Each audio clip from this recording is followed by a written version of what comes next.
సరళమైన ధరలకే కూరగాయలు కొనడం ఎలా? అది ఆన్‌లైన్ యాప్‌లో. మరి ధరలంటే ఎంత అనుకున్నారు? రూపాయికి, రూ. 2, రూ. 4, రూ. 3.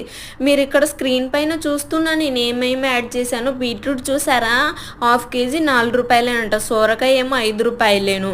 క్యాబేజ్ వచ్చేసి రూ. 4. ఇలా ప్రతి ఒక్కటి చూడండి. పొటాటోస్ రూ. 3, ఆనియన్ రూపాయి, టొమాటోస్ రూ. 2. ఏంటి నమ్మకం కుదరట్లేదా? అయితే రేపు చూసేద్దాం. ఇవాళ ఆర్డర్ పెడితే వాళ్ళు రేపు ఇంటికి డెలివరీ చేస్తారు. ఎలా వచ్చాయో కూరగాయలు చూసేద్దామా? చూసారా? సొరకాయ వచ్చేసి రూ. 4 ఏమో పడిందండి. ఇంత ఫ్రెష్గా ఉంది, లేతదే ఇచ్చారనమాట. పొటాటోస్ రూ. 2 ఏమో పడ్డాయి అనుకుంటాను. అలా 2 దూగాయి వాళ్ళు ఇచ్చిన క్వాంటిటీకి. ఇంకా బీట్రూట్ కూడా రూ. 3 4 పడిందండి. 4 ఏమో వచ్చేసాయి అనమాట. ఈ ఉల్లిపాయలు కూడా మనకి బయట అయితే రూ. 100 అమ్ముతున్నారు పావు కిలో, ఇక్కడైతే 59కి ఇచ్చారనమాట. అన్నీ చాలా ఫ్రెష్గా ఉన్నాయి.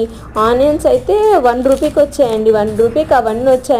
క్యాబేజ్ చూసారా ఎంత పెద్దది వచ్చిందో, రూపీస్కి. చాలా బాగున్నాయి అన్నీ ఫ్రెష్గా.